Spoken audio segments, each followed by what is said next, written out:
di mana bisa supaya tidak terjadi kemacetan lalu lintas. Kalau bisa ke dalam juga masalah. Assalamualaikum. Kalau bisa bapak-bapak kami mohon izin bisa parkir di dalam. Bisa kami di halaman kalau bisa. Sebelah jalan yang tertib, jaga sebelah jalan yang ada di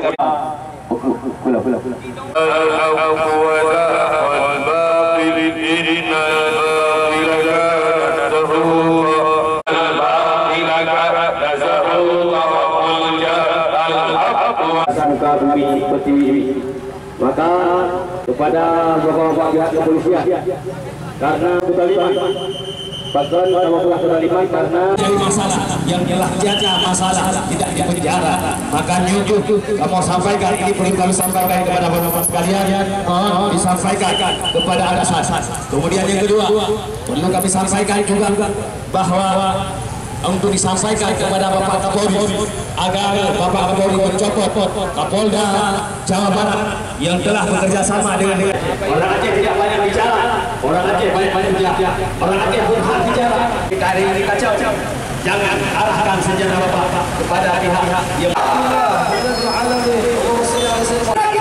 sudah sangat kritis. Kita akan dikuasai bahwa mereka komunis mengalir darah-darah yang beriman. Saya mengingatkan satu perkataan, kepolisian tidak dapat menyelamatkan kita dari orang beriman. Apapun baju kita, dimanapun ulama kita, takbir,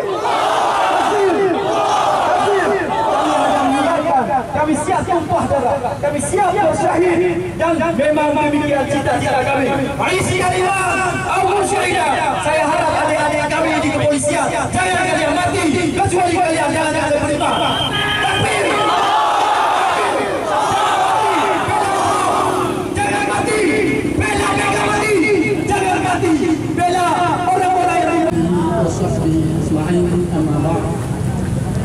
Yang tunggu yang telah berhadir untuk menuntut keadilan dan tidak dan para abu-abu semua, Pak Kapolri bukan hanya ingin mencari para santri, para orang baik-baik.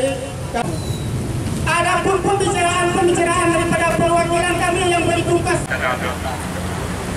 Kami tidak banyak lebar, yang jelas kami sangat-sangat terima kasih penyampaian aspirasi. Ulama dicari-cari kesalahannya, tapi jangan sampai ulama di penjara. Kalau ulama di penjara, lebih baik ini di penjara. Jangan salahkan, nanti masyarakat Aceh kembali akan melawan NKRI. Kami buktikan kepada saudara-saudara dan sebagai kami ingin merefleksi hati saudara-saudara prajurit ini, terutama yang menjadi manusia yang baik. Kita ini menjadi aparat dan mampu menyelamatkan kita di yaumil akhir nanti. Kita hanya sebentar di sini. Ya, ini hanya refleksi kita bersama sesama Islam dan saling mengingatkan karena ini juga merupakan kewajiban. Ya, hari ini lambang PKI tidak membela kepada yang benar.